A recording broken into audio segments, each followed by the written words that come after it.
Mr. President, I welcome and recognize the senator from Connecticut. Thank you very much, Mr. President. First, I want to just offer my grateful thanks to both you and to Senator Schatz and to Senator Boxer, who I know was down here earlier. All three of you are true heroes, as well as some of our other colleagues who have manned the very quiet, lonely hours of the overnight. I know Senator Booker and Senator Heinrich in particular spent some long hours on this floor, but arguing with great ferocity and passion about the cause that brings us here today. And I'm really humbled to be able to pick up where many of my friends have left off, and thank them for bringing us all here today. So in thinking about this event and thinking about how to frame this debate, I asked some of my friends back in Connecticut how they were thinking about this issue of climate change. And I received a number of different responses back, but one that maybe didn't necessarily stand out, but was emblematic of the way that my state of Connecticut thinks about climate change, a state that has most of its population right along the shoreline, all of our economic assets essentially buffering the state from the rising coastal levels. A state that has now gone through, as the presiding officers has, 4 record storms, 4 once-in-a-lifetime storms in a period of a handful of years. This is a state that has been called to action. And a rabbi in the greater New Haven area wrote me a very simple note. He said, he became an activist on the issue of climate change after Superstorm Sandy. And Senator Booker was down here, and clearly his state took the worst of it. But Connecticut got hit hard, too. And we got hit hard in a physical sense and in an economic sense, but we also got hit hard in a psychological sense, because a lot of people who believed in climate change in Connecticut decided to stand up and really do something about it when Sandy hit. Rabbi Rader said, he remembers that night when Sandy hit. He said, "The winds were so ferocious that my family feared our house would be torn apart by the trees on our property. My wife and I grabbed our 3 little children and we brought them into our room for safety. Throughout that long night, we huddled together, blocking the windows and praying that we would make it through. But the experience," he says, "the sense of paralysis, of powerlessness, it reverberated with me and my family for a long time. And as a parent, it is not something I am content to let happen again and again." This rabbi has become an activist on the issue of climate. From him, it comes from this experience of that evening in Connecticut. And I remember it well.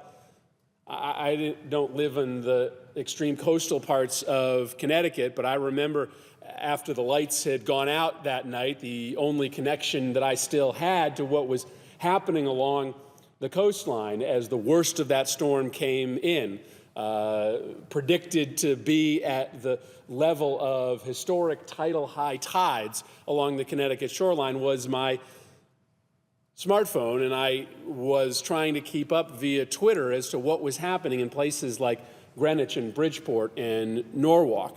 And what I started to see in just the moments before I finally lost battery power was what appeared to be a coming apocalypse. Now, thanks to the lucky coincidence that the worst case did not happen, that in fact in Connecticut, the historic high tide and the worst of the surge did not actually hit at the same moment as predicted. Lives were spared, and the economic cost was only in the hundreds of millions of dollars rather than in the tens of billions of dollars. But for Rabbi Rader and thousands of others in Connecticut, this was the last straw. Another once-in-a-lifetime storm happening once again, putting their family, putting their community, putting our economy at risk. And what Rabbi Rader talks about is this sense of paralysis that he felt that night, this sense of powerlessness as you are huddled holding your children in your home, wondering if the walls will still stand up to yet another historic storm as a consequence of changing climate. And what the rabbi figured out is that he actually wasn't powerless, that night he was, that night all he could do was really hunker down and hope that they would survive, but the next morning he could go out and do something about it. Now the problem is that moment is fleeting, that there are only so many hours left before the trend lines that have developed, shown so well by Senator Whitehouse and chart after chart, are very hard to turn around. And if I have some time later on, I'll talk about some of the most insidious trend lines that come not from carbon dioxide emissions, but come from what we call fast-acting pollutants, things like methane and HFCs and black carbon that once they get into the air are very hard to turn back around.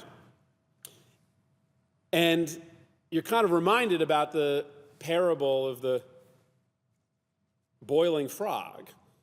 The fact that if you put a frog into a pot of boiling water, he'll jump right out. But if you put him into a pot of cold water and you just gradually turn up the temperature, that he'll die, because he won't recognize over the course of those minutes that the water is heating up to an intensity that he can't survive. And there are only a handful of moments that frog can choose to jump out before the die is cast, before his future is written and his death is guaranteed. And that's the moment that we're in. And we can sort of sit back and say, well, I mean, it doesn't seem that bad today. I mean, yeah, we got these storms that are bigger and crops are vanishing and species seem to be migrating, but, you know, the water around us isn't boiling yet. We only have a matter of minutes for the frog to jump out before it's too late. And we are in that period of time in which, if we don't make some decisions, the pollutants will be so locked into the atmosphere, the trend lines will be heading so clearly in one way that there's no way to turn around. But this is the moment, as Rabbi Rader shows, where we have power to do something. And I don't want to overstate this analogy, Mr. President, because there's no reason to equate anyone with the heroism of people like John Lewis and Eleanor Holmes Norton. But I went with them this past weekend down to Mississippi and Alabama to commemorate what is this year the 49th anniversary of the Selma March that resulted in Bloody Sunday, that eventually inspired LBJ to introduce the 1965 Civil Rights Act, what many people see as a fulcrum point in the civil rights movement. And, of course, the idea that had been perpetuated upon African Americans in the South was an idea that, one, it isn't that bad, that, yeah, you have to go to separate facilities, and, yeah, your schools aren't the same as our schools, but, you know, we treat you really nice, and we still allow you to drink from the water fountain. It's just not our water fountain, and we still allow you to go to schools, just not the same schools as we do. And then also this sense of powerlessness, that you really can't do anything about it. And as we recreated this march across the Edmund Pettus Bridge with Congressman Lewis, I got the chance to march next to one of the foot soldiers in the civil rights movement. Cyrus Crawford wasn't a figure that made any headlines, and Cyrus isn't anybody that you'll find if you Google her name in the civil rights movement, but Cyrus has a story to tell. She was there in Birmingham when the hoses mowed down hundreds of protesters and the dogs were let out to chew up the ankles and knees and legs of those who dared to confront the white power structure. And she went to jail at 18 years old for 5 days, which has got to be a harrowing affair. And then she marched on Washington at 19 years old, traveling all the way up here to be part of that moment. And I asked her, I said, seriously, as we walked, I said, why'd you do it? And she kind of looked at me with a funny look on her face, as if it was a silly question. And she said, well, who else was going to do it? And I said, so all your friends did it?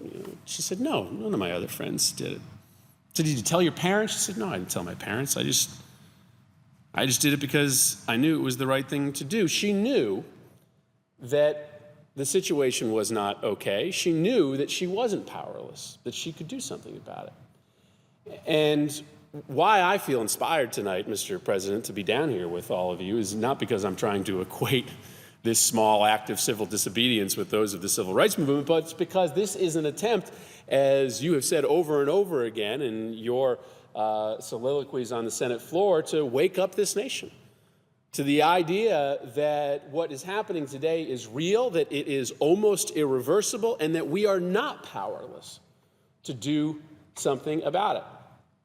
And so, Mr. President, I want to talk for just a little while this evening about my state of Connecticut, which, as I mentioned, is particularly impacted by climate change. And I want to talk to you a little bit about that dual discussion, about how we recognize that this is a real problem, not one that can be papered over by the oil companies and by the fossil fuel companies and by the Koch brothers and everyone else who would try to perpetuate this mythology across this country, that we don't have to pay attention to the issue of climate change, not unlike the white power structure in the South perpetuated the mythology that African Americans didn't really have to worry about the way in which they were being treated. And then to also talk a little bit about the path forward and how hopeful it is. I thought your comments were spot on, Mr. President, in response to, I think, a very apt parable and story from Senator Booker, in which you sort of challenged this idea that there is really any danger into lurching into all of the things necessary to fix the problem of climate change. In fact, there is enormous opportunity, not just moral opportunity, because we're doing the right thing, and that is, of course, probably our first charge as members of the most powerful legislative body in the world, but also enormous economic potential in the ability for this country to capture literally millions of jobs that some nation across the world is going to have as we try to combat climate change. So let me first tell you about what climate change means to us in Connecticut. And here's an example of what it means to the nation as well through the lens of one company in Connecticut, and that is Electric Boat. Electric Boat's a company that employs a lot of folks in both your state, Mr. President, and my state. And for those of you who don't know what Electric Boat does, well, they make submarines. They, along with a company in Virginia, make every single submarine that goes out across this world in order to protect the people of this country. Maybe no more important defense asset to the United States today than the submarine, which provides a multi-systemic platform with which to protect this country. We do reconnaissance and surveillance off those things. We use them in times of war to launch attacks to defend our homeland. We're charting the maneuvers and operations of other navies across the world. And the reality is that you can't make submarines inland. It's probably goes without saying, but you have to make submarines right next to the water because these suckers are big. And when you finish making them, you have to deliver them right into the water. And so we make them in Groton, Connecticut. And since the inception of the submarine building program in Groton, we've lost 100 feet of coastline in Groton at Electric Boat. Now, 100 feet of coastline, that's a lot of coastline anywhere, but maybe you can manage that if you're in a residential area or an area of marshland. Maybe you can figure out ways to adjust. But when you have a multi-billion-dollar presence sitting right on the water, when you have literally hundreds of millions of dollars of machinery and equipment and training resources right on Long Island Sound, the loss of 100 feet of coastline jeopardizes the ability to make submarines. With sea levels rising at 4 millimeters a year, it's not long before the entirety of our submarine building industry is compromised by rising sea level. An everyday electric boat, a for-profit private company that protects this nation, is thinking about ways to try to force the water back out of their facility so that they can continue to make boats that protect this country. I know you've talked a lot already about the effect on local agriculture. People don't think about Connecticut as an ag state, but we are. And we have already seen the impact of these changing climates on Connecticut. I'll just give you one example. Cranberry Hill Farms is a specialty crop producer in Ashford, Connecticut. They produce heirloom vegetables. They produce heritage breeds of chickens. They produce a lot of firewood for the community, and they produce maple syrup. And the owner of Cranberry Hill Farms is adapting to managing a farm in a wildly unpredictable climate. In April 2012, Connecticut faced a 90-degree heat wave for a week. Now, we're used to heat waves in the Northeast, but we are certainly not used to the number of extended periods of high-level temperatures that we are having today as a result of climate change. And so this heat wave caused the strawberry crop at Cranberry Hill to bloom early. And then when the temperatures dropped back down to average April levels, the strawberry crop just didn't survive. Strawberry crops can't survive a 90-degree heat wave in April. They're not built for that. And so Cranberry Hill Farms lost the entirety of their strawberry crop for that season. I wish that was the exception to the rule, but that story can be repeated over and over and over again across Connecticut. That farmers, especially small farmers in Connecticut, and that's what we have. I mean, we have a lot of farmers. We have a growing number of farms, frankly. We have more and more people going into farming, but they farm pretty small plots of land, and they can't be, with small acreage, terribly diversified. And so when a farm like Cranberry Hill loses a strawberry crop, that jeopardizes their whole operation. There just isn't the resiliency in New England farming because of the small size and limited scope that you may have in other places. But at least when it comes to something like strawberries or other specialty crops, they can hope that they're going to be able to do better next year. But for their maple syrup operations, which is a big deal in Connecticut and across the Northeast, the prospects are pretty seriously dire.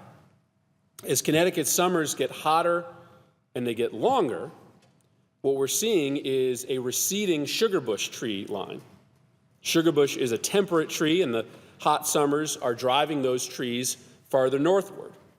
And so with record-breaking heat waves hitting this state, my state, every single summer, Connecticut's maple syrup industry may not survive at all.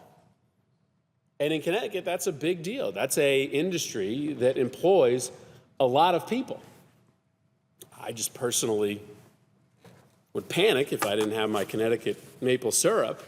But what we've seen is that these hotter temperatures are moving entire industries further north. Senator King, maybe he told this story earlier tonight if he was on the floor. I've heard him tell it before. He talks about the temporary benefit that Maine has received because our nation's lobsters are moving. As the temperature of the water on the Atlantic coastline grows hotter and hotter, the lobsters are pretty quickly figuring that out, They're not as dumb as you may think, and they are retreating to the north. And so for the time being, Maine is having a bounty because they have all of Connecticut's lobsters. That, though, has been disastrous for states like ours. In places like Connecticut and Rhode Island, we have seen the whole-scale evisceration of the fishing industry, especially those lobstermen in Connecticut who were once a defining feature of our landscape and of our economy. They've had to move or just shut down operations because the temperature of the water, in part, is forcing the lobsters to move to a different place. So whether it's maple syrup or strawberries or lobsters, Connecticut's both maritime industry and our agricultural sector is already been fundamentally transformed.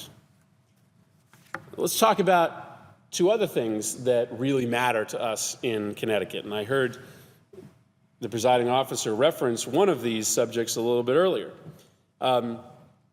We have a pretty big tourist industry in Connecticut, and one of the reasons for that is that over the course of the fall, we get hundreds of thousands of people, certainly at least tens of thousands of people, who drive through the beautiful stretches of northwestern Connecticut and eastern Connecticut in which the fall foliage just lights up New England like a Christmas tree. And those tourists bring with them to Connecticut their wallets and their pocketbooks, and they deposit a little bit of money with us. And what we colloquially will call leaf peeping season is a big deal to our state. Well, climate change is having today and will continue to have an effect on fall foliage. And again, for a lot of people that sounds like maybe a small, minor consequence, that leaves in Connecticut will just look a different color. But to Connecticut, it's a big part of our fall industry. Climate change is making our summers much hotter, making there be more 90-degree days, and this, in turn, will affect these brilliant fall colors on the trees. Many of those trees will just migrate north or die out, and the timing of that transition from summer to fall fundamentally changes, and in a lot of ways, because many of those tree species, which present the most vibrant colors, may completely be gone. Skiing is another thing that really matters to us in Connecticut. And we don't have the big mountains that Vermont and New Hampshire and Maine have, and I know our friends out in the Midwest don't even accept that what we have to offer in the Northeast qualifies as big mountains. But in New England, of course, skiing is a really big deal, and it's a major industry. We are having trouble right now as we speak keeping Connecticut slopes open.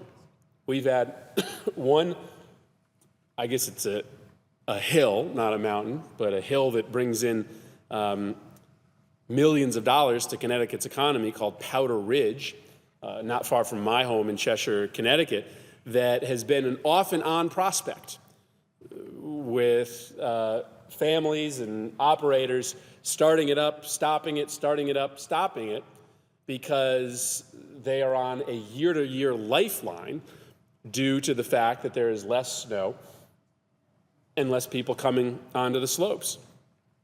Estimates suggest that over the course of the next half a century, the skiing industry is likely to vanish in Connecticut. This is a multi-million-dollar industry in places like Ski Sundown and Mohawk Mountain and others that are in small towns in places like northwestern Connecticut. Those small town economies would potentially collapse if they don't have the central organizing principle of their winters, which is the ski mountain, the ski lodge, and the thousands of families who come from all over Connecticut and all over New England to ski there. Our ski industry in Connecticut already is in jeopardy, but it's going to get worse if we don't do something about it. Maybe what's scariest, though, is what's happening with these storms along the coastline. And I mentioned this a little bit in the story of the rabbi who sheltered his family.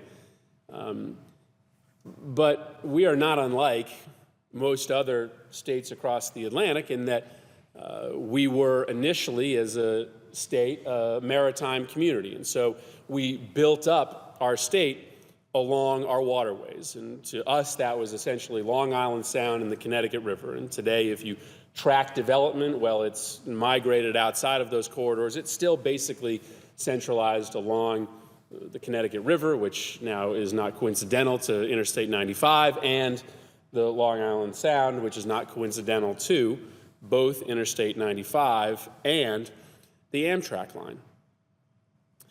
And what is most troubling is the fact that these storms attacking us with increasing ferocity and severity are no longer a nuisance. They present a catastrophic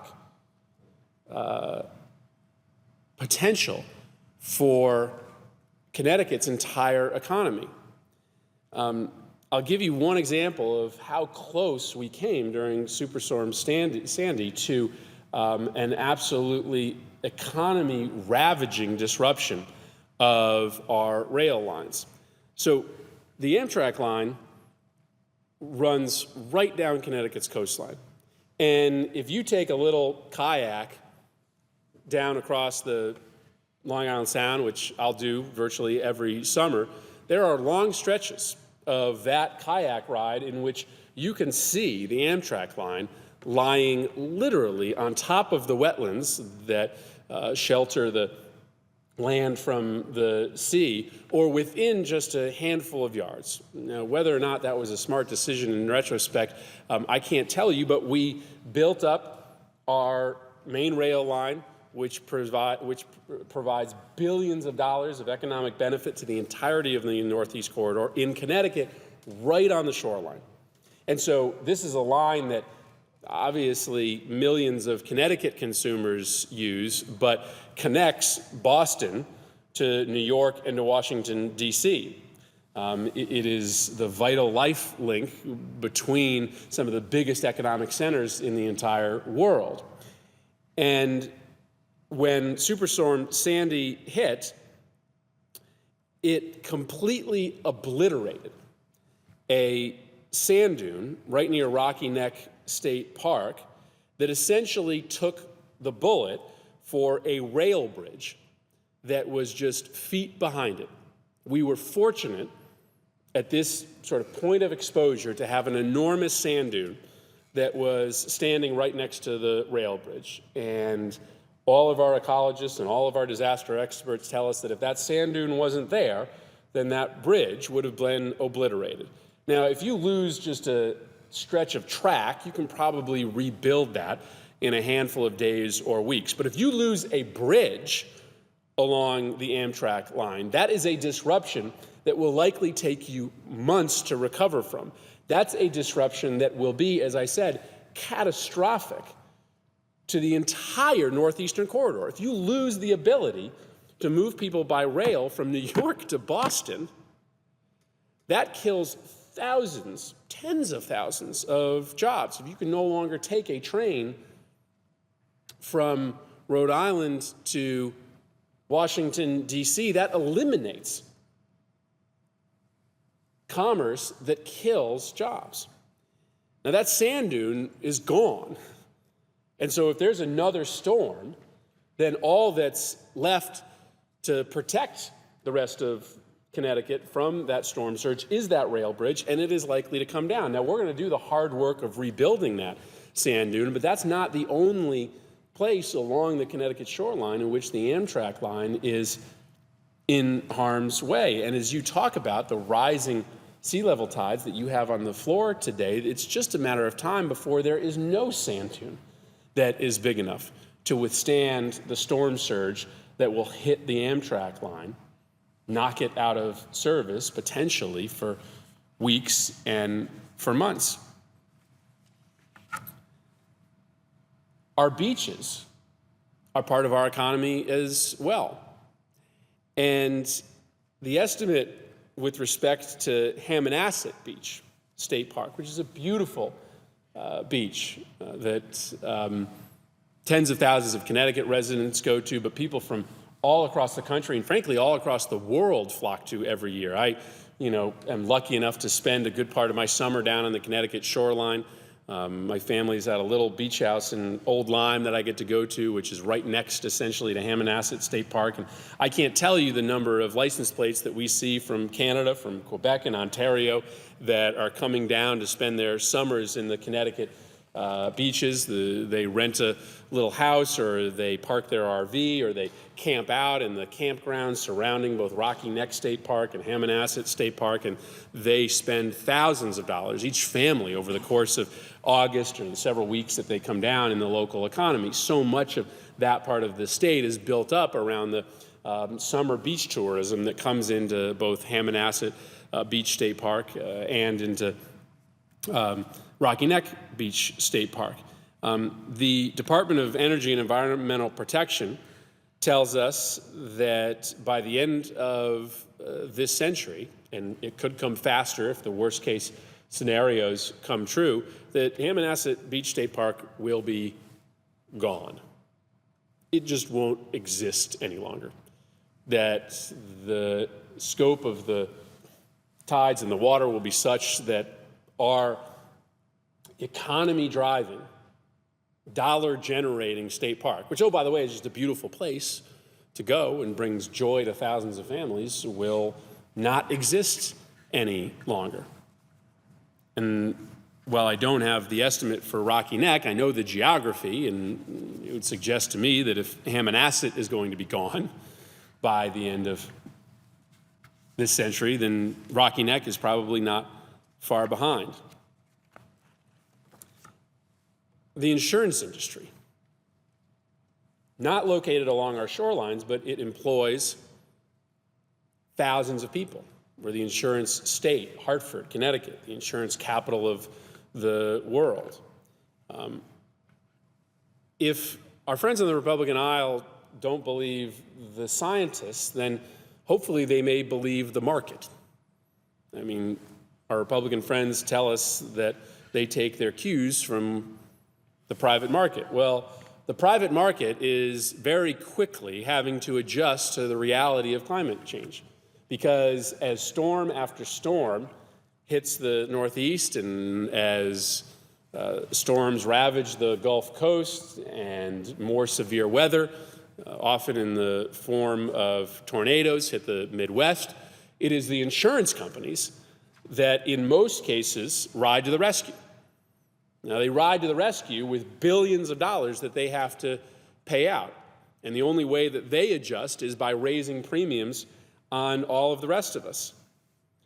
And so companies like Travelers and the Hartford, some of the biggest property and casualty insurers in the world, which are headquartered in Connecticut, will tell you that their models are fundamentally changing because they know climate change to be a reality.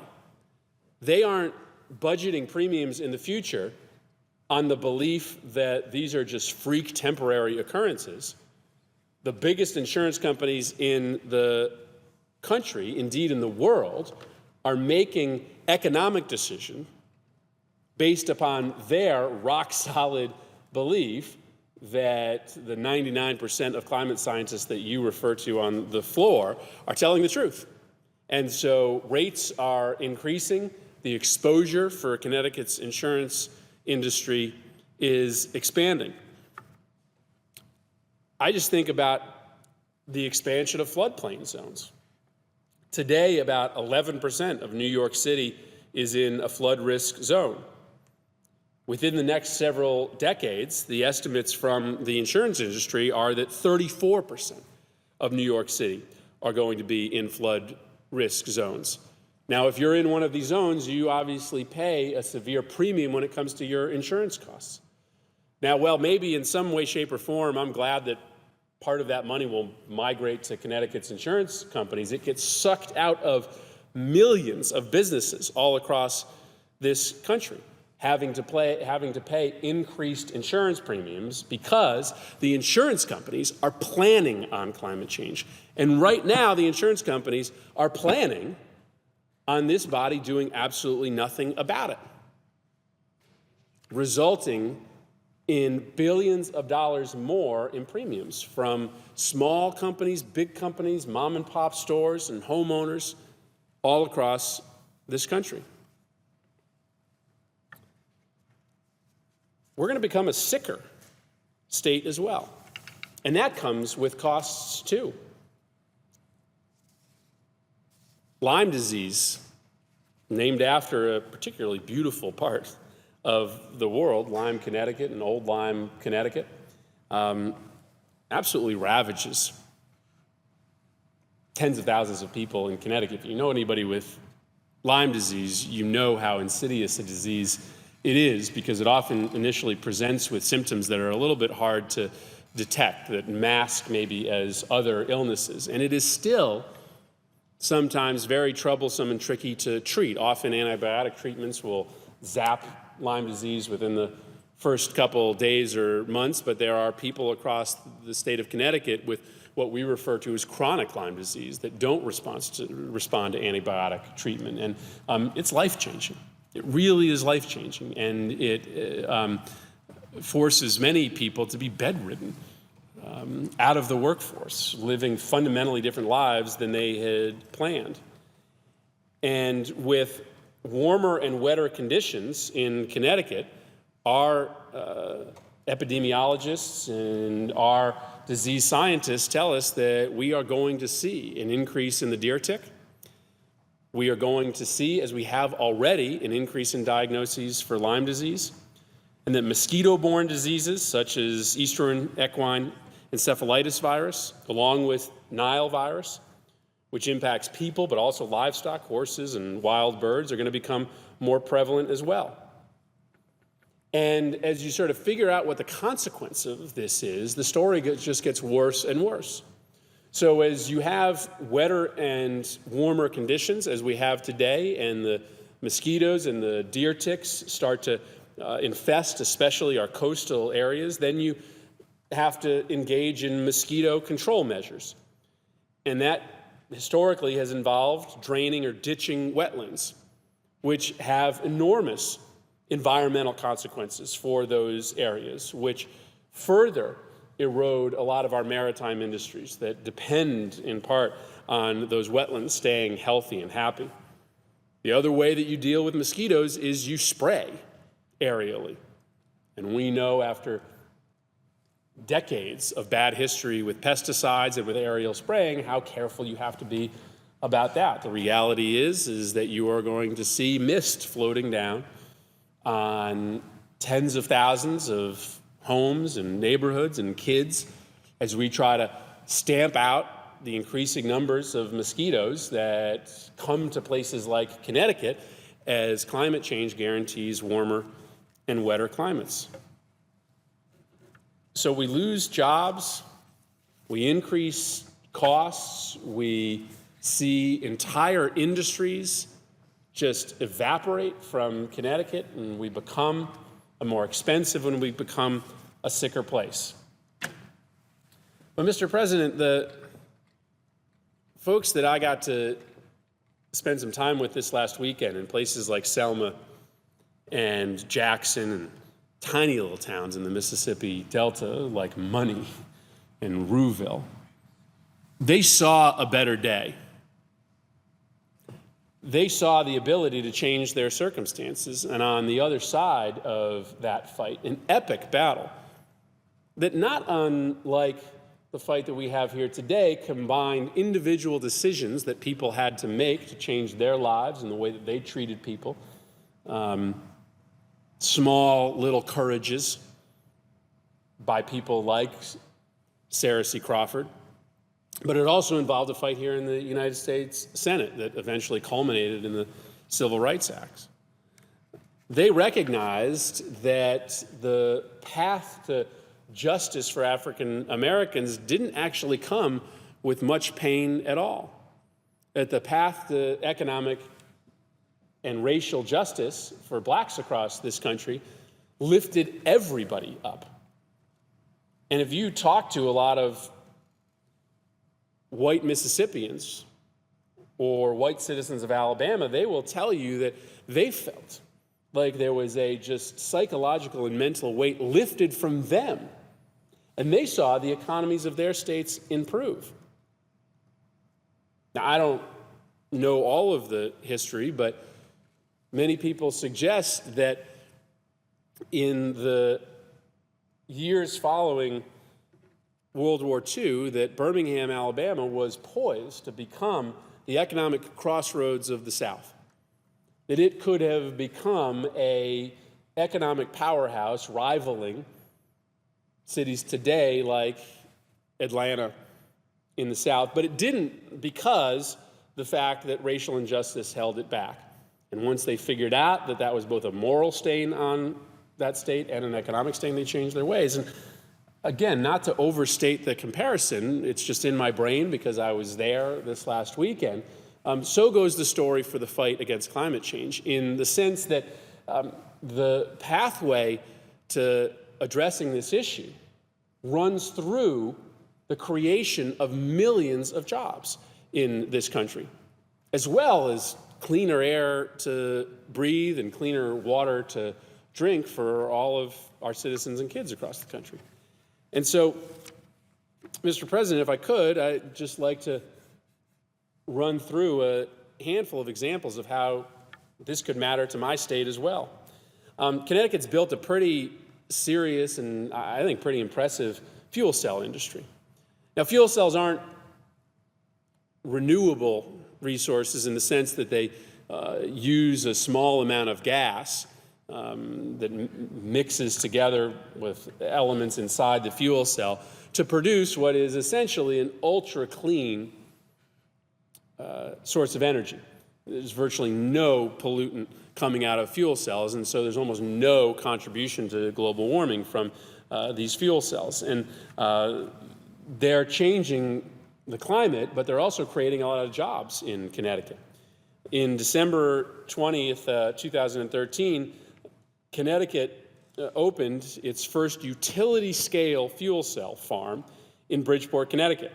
It was manufactured and built by a company in Connecticut that employs hundreds of people, the world's biggest fuel cell company, Fuel Cell Energy. It's located on a former brownfield. It's the first power plant like this of fuel cells in North America. And at 15 megawatts, it's producing enough power to supply power to 15,000 homes. It's a serious facility, and it's creating hundreds of jobs in places like Danbury and Torrington, Connecticut. The problem, though, is that this fuel cell farm in Bridgeport, Connecticut, is the exception rather than the rule. Fuel Cell Energy is selling most of its products in Asia. It's selling most of its product in Korea. And the Korean government, over the years, has kind of figured out what the gig is, that its main seller of fuel cells is creating jobs in the United States while they're selling product into Korea. And so Korea has essentially said to Fuel Cell Energy that your time is up, that we'll continue to buy a handful of these fuel cells from you over the coming years, but by the end of this decade, we want to produce all of those fuel cells in Korea. And we want you to transfer the technology and transfer the jobs to us. Now, Fuel Cell Energy doesn't have any choice in this matter, because if Korea decides that they don't want to buy from them, they'll buy from somebody else. And so they have to essentially do an agreement in which they transfer that technology and transfer those jobs. That's hundreds of jobs today in Connecticut, but potentially thousands of jobs in the future as we power up fuel cells all across the country.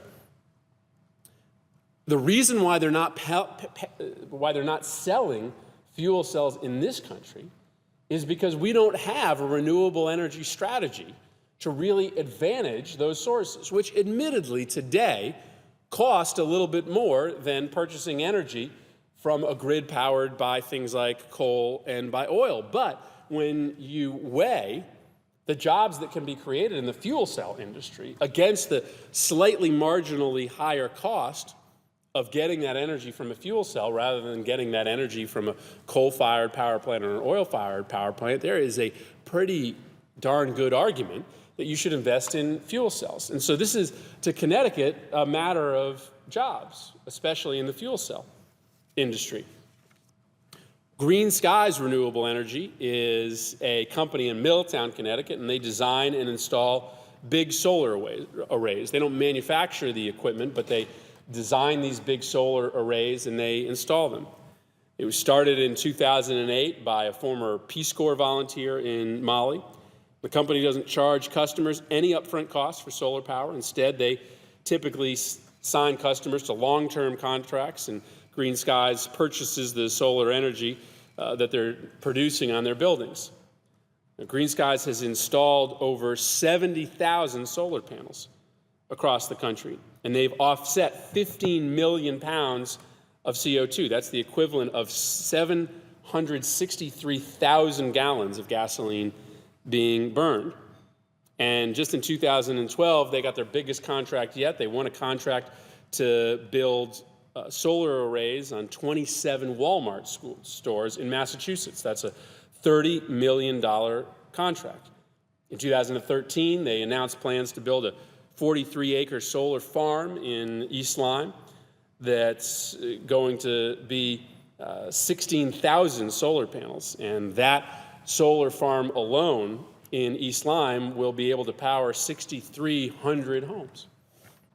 That's pretty significant just in terms of the amount of power that it's going to be able to put on the grid, but it's also significant in the number of jobs that are going to be created. Green Skies today may be employing dozens of people, but they're going to be hiring hundreds and thousands of people as they install all of these solar arrays in Connecticut and Massachusetts and in clients all across the Northeast. Now, another company playing in the solar space is a company called Apollo Solar, and it's based in Bethel, Connecticut.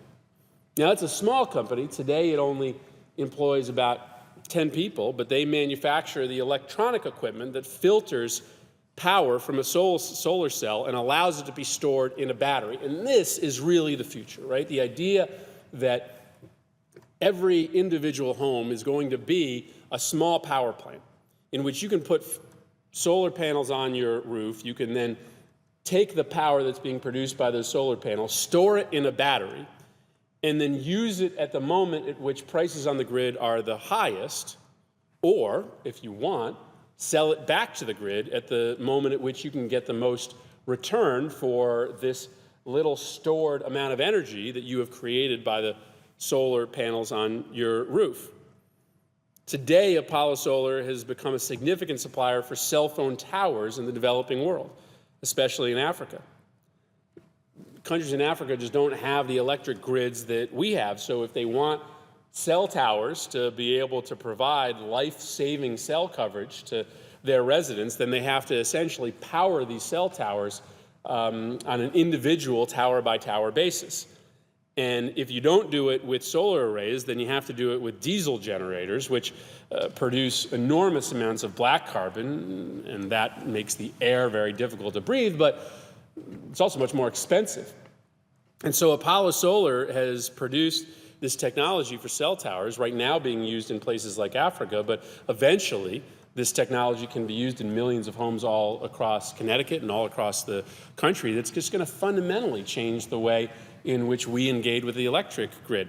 But Apollo Solar, we think, is poised to become an industry leader on this issue. Today, it's only a handful of people, but this is one example of thousands of companies all across Connecticut and all across this country that are poised to explode in growth if we do the smart thing and decide that we are going to create a renewable energy market here in the United States. Now, it's important to say that neither Green Skies nor Apollo Solar are making those solar panels, because much of that work is being done in other countries, countries that do have domestic markets for renewable energy, countries like Germany and countries like China. And so despite the successes of companies that install these big solar arrays and successes of companies like Apollo Solar, which create the attendant technology attached to the solar panels, there is so much more that we can do if we have that domestic market that's here. And so, Mr. President, the point here is that we have an enormous opportunity to create millions of jobs in this country based on this technology. The imperative should be one surrounding the public health effects of climate. The imperative should be around the life-changing, catastrophic consequences of rising sea levels, the added cost to our economy that comes with entire industries, like in Connecticut, the maple syrup industry and the fall tourism industry and the skiing industry and the lobster industry evaporating and disappearing before our eyes. That should be the imperative. That is a country that has only 5% of the world's population, but 25% of the world's pollution and carbon emissions, that we, more than any other nation in the world, have to play a role in this global economic and environmental imperative. But beyond that, there are just enormous job gains to come if we make the right decision. Lastly, before I turn back over to the senator from Hawaii for some remarks, and I'll stay on the floor because I'd like to maybe talk a little bit about short-lived climate pollutants if I have the time. New England is an example of a place that has figured out how to do this the right way. The Regional Greenhouse Gas Initiative is we call it RGGI, R-G-G-I, is the first market-based regulatory program in the United States to reduce greenhouse gas emissions. It's a cooperative effort amongst northeastern states to cap and reduce carbon dioxide emissions from the power sector. And it's essentially just a mini version of legislation that we've debated here in Congress. We essentially set a cap for how much carbon that we are going to produce in the Northeast. We allow emitters of that pollution to trade credits and decide for themselves what cost that point source polluters are willing to pay for the ability to send carbon dioxide into the air. Now, we've heard over and over the horror stories come from our friends on the Republican side. And as a member of the Energy Committee in the House of Representatives, when we debated the Waxman-Markey bill, I heard it over and over again. They told us that electricity prices were going to dramatically spike, and that, yes, you are going to have a benefit to the environment from reducing carbon dioxide, but you are going to have catastrophic consequences for the economy because everybody was going to have to pay for that. Well, I guess I can understand how people would believe that if there wasn't any empirical evidence to test their theory. Luckily, New England has just that evidence. New England has tested this idea. Well, frankly, the whole world has tested this idea because we've reduced ozone-depleting pollutants based on this similar protocol. But in New England, we have taken on this issue.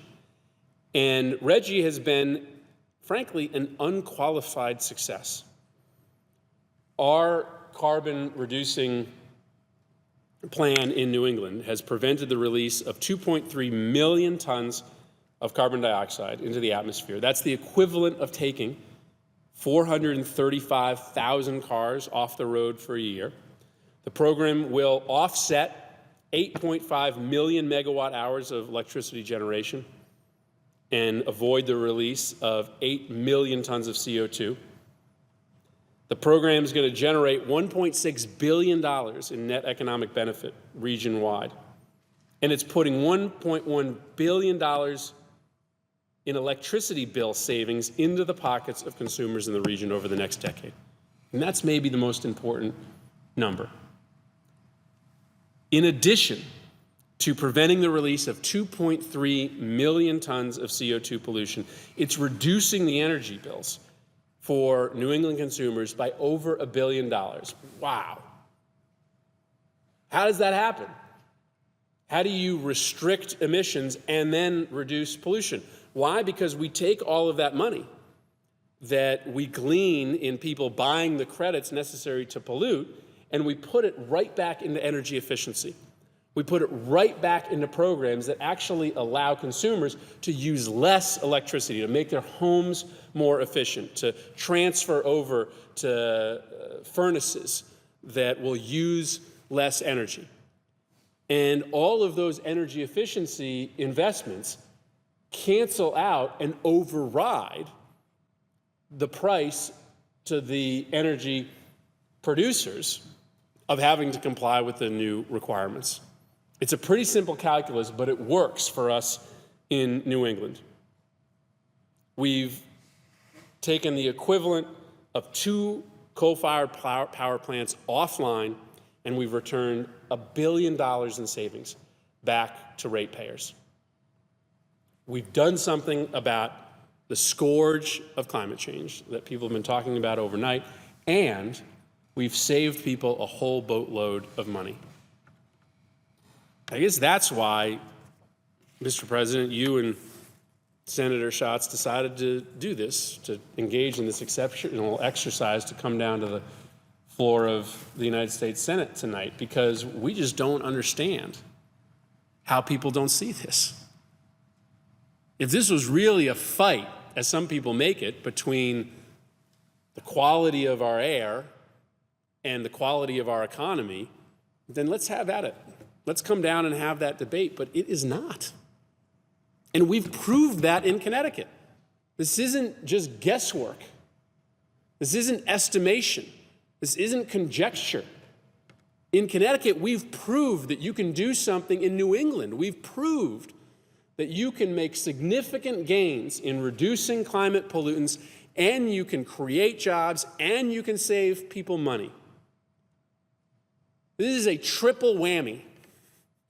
You get a cleaner environment, you become a global leader, you create a whole bunch of jobs, and you save a whole bunch of people money. Why on earth wouldn't you do that? Unless this debate has been hijacked by the very small number of people today who make money off the status quo. I don't have the exact quote. I should have brought it down here. We probably shouldn't look to Machiavelli for much political advice.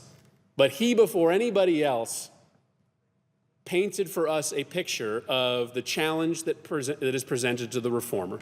The reformer's job, he said, is the toughest job in the world, because those that will benefit from the new order have trouble seeing it today, but those who will be harmed by the new order, those that exist in the status quo, see the peril in the most acute sense and fight the hardest to preserve it. And so, yes, there are people who face a perilous future, but they are a very small number of people. And they are people who run the old line energy businesses that are clinging to the status quo today, who are flooding this debate with millions of dollars to try to affect it. But as even they will find, there are even bigger, brighter opportunities on the other side. I imagine even the Koch brothers are industrious enough and innovative enough to figure out how to make a whole mess of money off of the renewable energy economy. I'd argue that they'll make even more money. And so, Mr. President, I thank you and Senator Schatz and Senator Boxer for leading this effort. I'll stick around here on the floor to engage in some discussion, but this is a triple win. Combat climate change, create jobs, save people some money. It's time for the United States Senate, it's time for the United States Congress to wake up. I'll yield the floor.